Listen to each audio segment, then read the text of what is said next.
Hello, friends. It is Jessica from Three Rivers Homestead, and I am coming to you from Northwest Ohio, where we have a little homestead and we purpose to grow and preserve as much of our food as we can.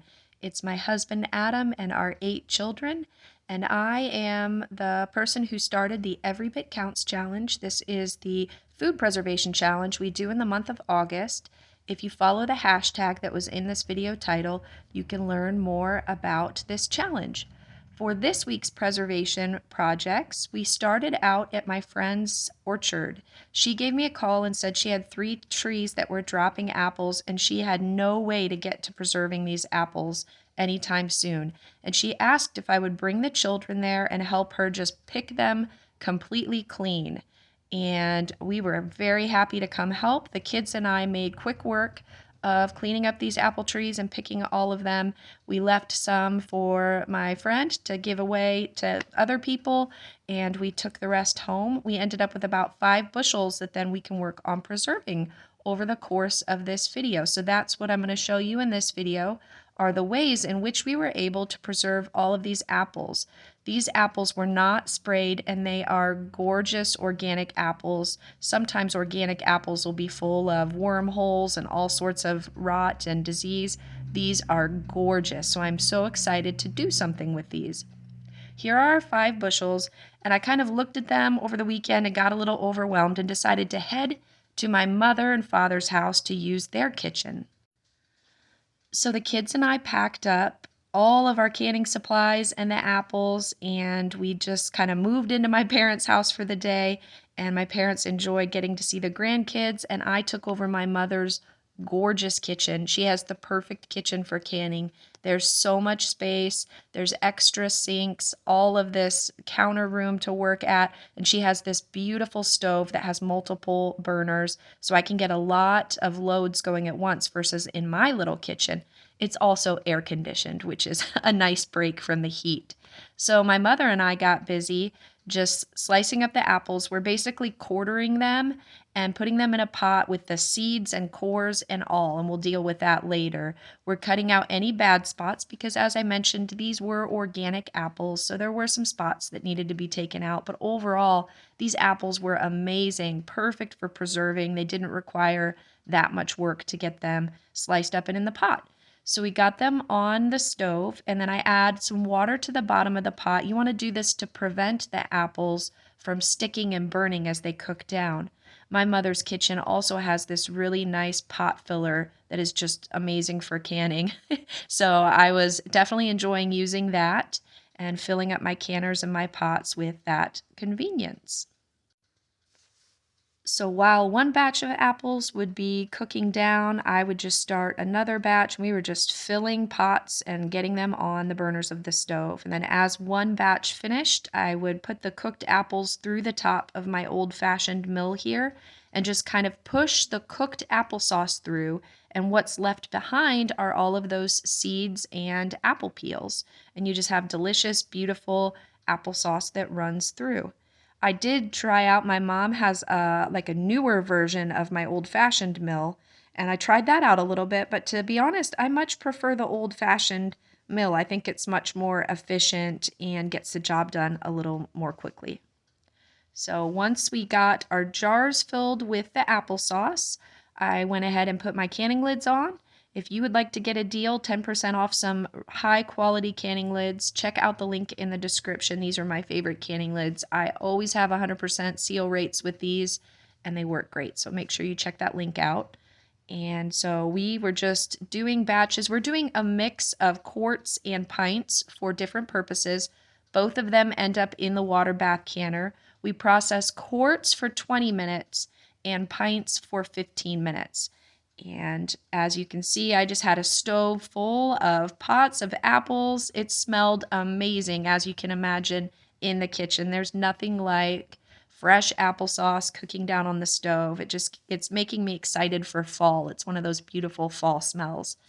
And so we did a lot of applesauce. This isn't even all of it because I had to leave and my mom finished up for me a couple of the batches that were still needing to go into the canner. And so we made a huge dent in applesauce, And I'm very excited because baby Hannah is at the point where she can eat applesauce and will enjoy this very much. The next day, I was extremely tired and needed a really easy project to do in the morning, so I decided to just get some sweet corn and okra on the freeze dryer trays. I just love the way okra looks when it's sliced. These little shapes, they're just so beautiful, and these will be great in winter soup. So after the freeze dryer was done, I decided to just jar up all of these vegetables in mason jars with a lid.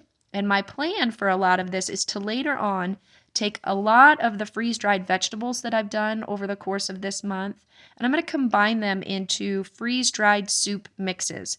And I'll take you along for that when I get to that point of the month where I have the time to do it. But I figured I can just add different quantities of freeze-dried vegetables with some spices and have it shelf-stable to just dump in a pot and add some broth, and we'll have a wonderful soup mix. So this is what I was able to get out of that freeze dryer load. Very excited to get those added to the pantry shelves. And now we're on to the next project.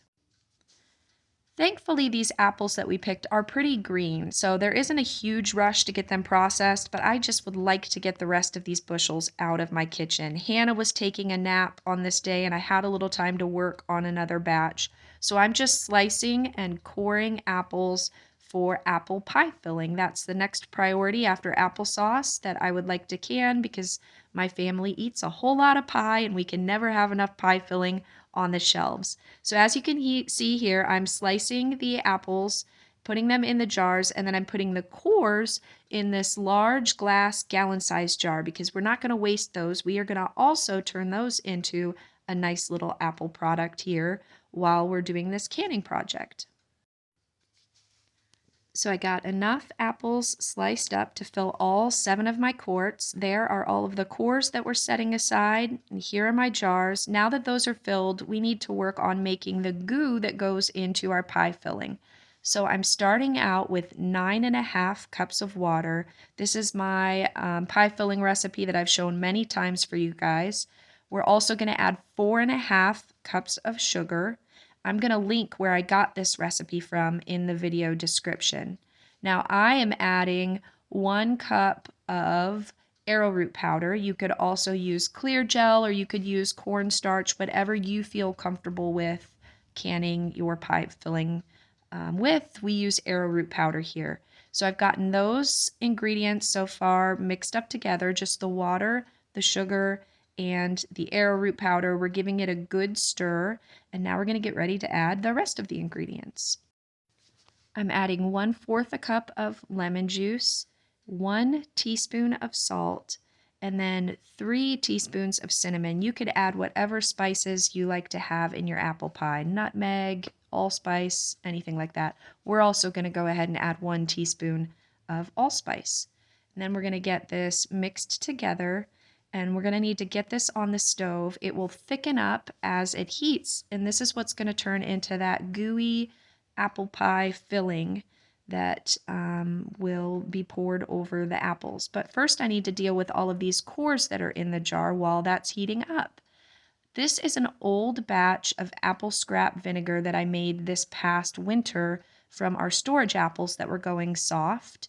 You can see the top of that vinegar has formed what's called the mother of vinegar. Much like a kombucha SCOBY, this is just a colony of bacteria that helps with the fermentation process and makes your vinegar kind of have that tang, that fermented tang. I'm going to take it from the old batch of vinegar and just put that mother of vinegar directly in the new batch. I'm also adding 1 cup of sugar for this gallon amount of vinegar that I'm going to make. And then just pouring in maybe about a 1/2 cup or so of the old batch of vinegar. We're going to fill that jar the rest of the way with water. And then I'm placing a glass jar on the top here to keep the solids submerged under the water line. Anything above the line is at risk of molding. So then all we need to do is cover the top of that jar. I'm using a coffee filter. This will keep the fruit flies and everything out while this ferments. It's going to sit and ferment for about 2 weeks like this. Then we will pour the solids out of that jar and put it back up in the counter to ferment for about 4 to 6 months until it gets to the right tang. Here's another batch of older vinegar that I have. This is pineapple scrap vinegar that I made out of the core of pineapples, and it was using the same process. There's the little mother of vinegar from that pineapple. And this is now done fermenting, doing its second ferment, so I can get these in jars, put a lid on the top to slow down that fermentation process, and get these on the pantry shelves and use them for things like salad dressing or anywhere else that I would use apple cider vinegar in my recipes.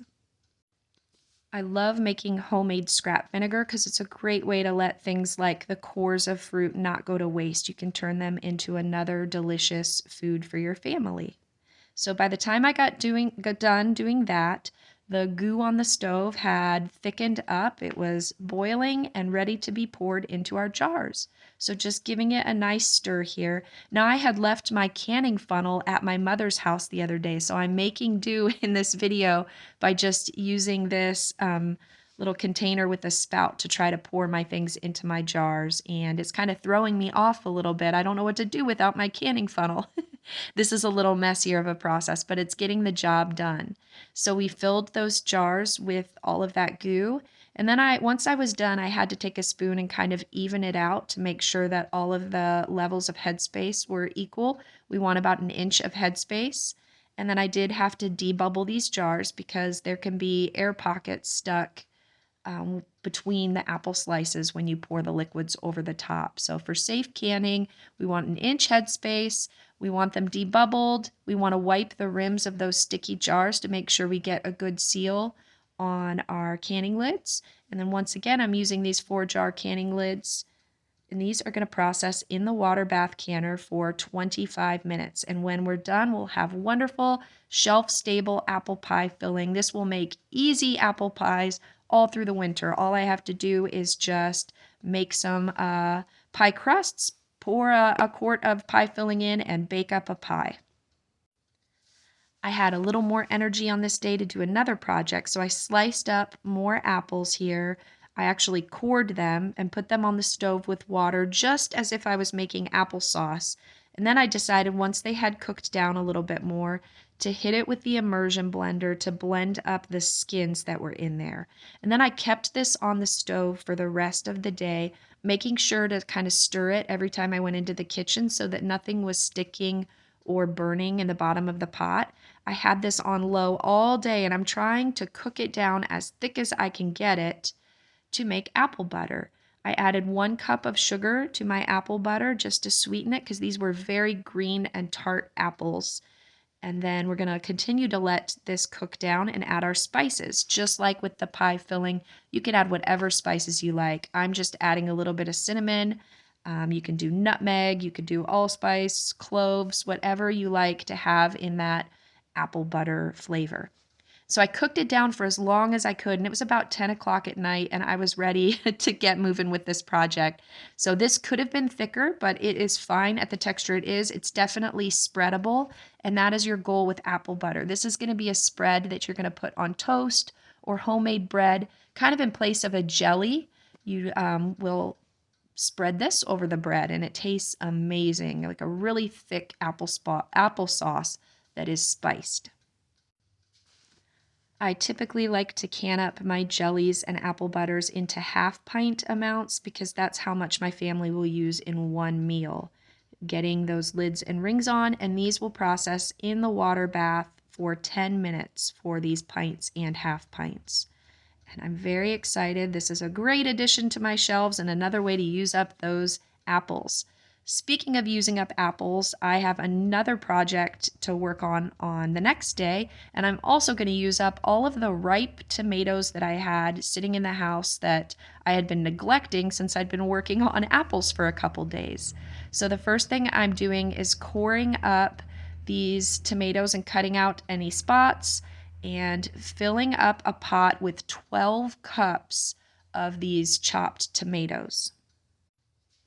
I have decided that out of these tomatoes, I'm going to make an apple barbecue sauce. So it's going to call for equal amounts of tomatoes and apples. So the first thing I got was my tomatoes all cut up. We got all the scraps here for the chickens in a bucket. And now I'm working on those apples. With both the apples and the tomatoes, I decided to leave my peels on. That's totally up to you and your preference and what you feel safe canning up.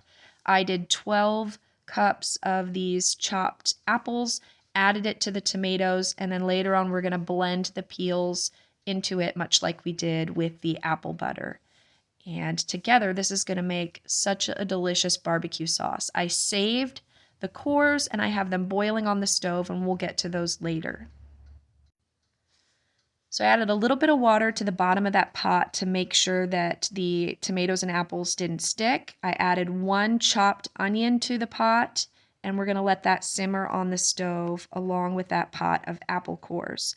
And once it had all softened up, we got out the immersion blender and we're blending that onion, tomato, and apple all together. The goal is to try to make it a really smooth consistency. Since this is going to turn into a barbecue sauce, we want all of those peels blended in there so that it's nice and smooth. And then to that, we are going to add sugar. We are doing 2 cups of sugar. The recipe actually called for brown sugar, so I decided to just add a tablespoon of molasses, and that serves the same purpose as the brown sugar. We're going to get that all mixed together, and it's starting to smell amazing. The molasses, the onion, that apple smell. This is going to be a really good barbecue sauce. I'm excited to use this over roasts and things like that throughout the winter. I think that this is going to make some amazing meals. I've never actually tried this recipe before. Now we're going to add 1.5 cups of apple cider vinegar. This is what's going to help make this safe for water bath canning. Then we're also going to add 1 cup of balsamic vinegar, and that's going to give that extra special little kick to this barbecue sauce, give it some really good flavor. Mixing that all together, and now we're going to move on to our spices. So I'm adding 1 teaspoon of cinnamon. We're adding 1 teaspoon of whole cloves, and we're adding 1 teaspoon of celery, 1/4 a cup of salt, and then we're mixing that all together, and we're going to get that on the stove and let it thicken up, just like the apple butter did. Now we're straining out the water from all of those apple scraps and cores that we had from chopping our apples for the barbecue sauce. We basically just made an apple juice out of the scraps that we're going to turn into just a quick little jelly. It wasn't going to make a whole lot of juice because it wasn't a ton of cores, but why let those go to waste when we can turn them into something else? There is the apple juice that came out of those apple scraps. It ended up being a little more than 2 cups. We're going to go ahead and add that back to the pot with all of those solids drained out of it. Now we're going to add 2 tablespoons of lemon juice. This will make this acidic enough to be safely water bath canned. Next, since we're using Pomona's pectin, we're going to add 2 teaspoons of calcium water. This is the calcium water that comes with the Pomona's pectin and is what activates that pectin. Now we've got our dry ingredients. We did 1/2 cup of sugar, 2 teaspoons of Pomona's pectin, and just a little bit of cinnamon sprinkled in. We got that all stirred up. Meanwhile, the wet ingredients were back on the stove coming to a boil. Once they had completely come to a boil, we can now stir in those dry ingredients and mix those thoroughly so that nothing clumps up, none of that pectin clumps up.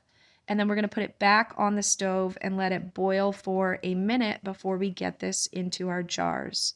And this is going to be a beautiful little apple scrap cinnamon jelly. Once again, I don't have my canning funnel, so I'm making do here. And we ended up with just 3 little 1/2 pints of jelly, but hey, it's more jelly than we had before, and all of this basically came from scrap ingredients. Almost forgot to wipe those rims, but made sure to do it. And then we're going to water bath can these for 10 minutes. And when we're done, there we go. I love making new foods out of what would otherwise be food waste. Don't forget to utilize those apple cores and not waste them. By the time we were done with that, our barbecue sauce was thick enough to jar up. I didn't want this super thick like the apple butter, just thick enough to be a nice barbecue sauce that would kind of cover meats and things that would be in a roasting pan. So we're filling up our pint jars. I think a pint is a perfect amount to can this up as. That's probably what I would use for a meal. I'm going to go ahead and get those in the jars. And then these are also going to be water bath canned. All of these apple products are acidic enough for the water bath canner. And these are going to process for 30 minutes. Once again, wiping our rims, and then we're going to get our lids on. As always, we're using our 4 jars canning lids. Check out the link in the description and you can get a discount 10% off your canning lids.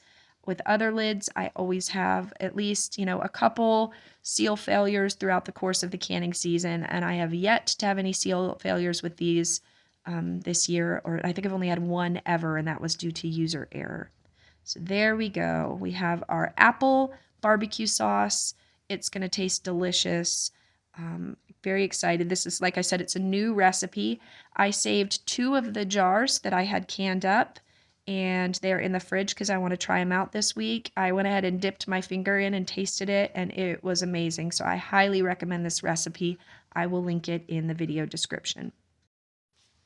So there you go. That was the last 4 days of preservation projects for the Every Bit Counts challenge. As of today, we are halfway through the challenge, and I have put up an amazing amount of food. I hope all of you that are at home following along and participating are also having great results. I would love it if you would check out in the description. I've listed the other YouTube channels that are participating in the challenge. They're also putting up amazing preservation videos that are just full of project ideas and recipes and things. And so I'd love for you to go check them out and give them some follows and some comments on their videos and learn from what they're preserving this year. I love this community and the way that we can support each other in putting up healthy, delicious food for our families, preserving the harvest, and not letting things go to waste. As always, I'll be back this Sunday with another video with more projects. And until then, I hope you all have a wonderful week. And thank you for being here, friends. All right, bye.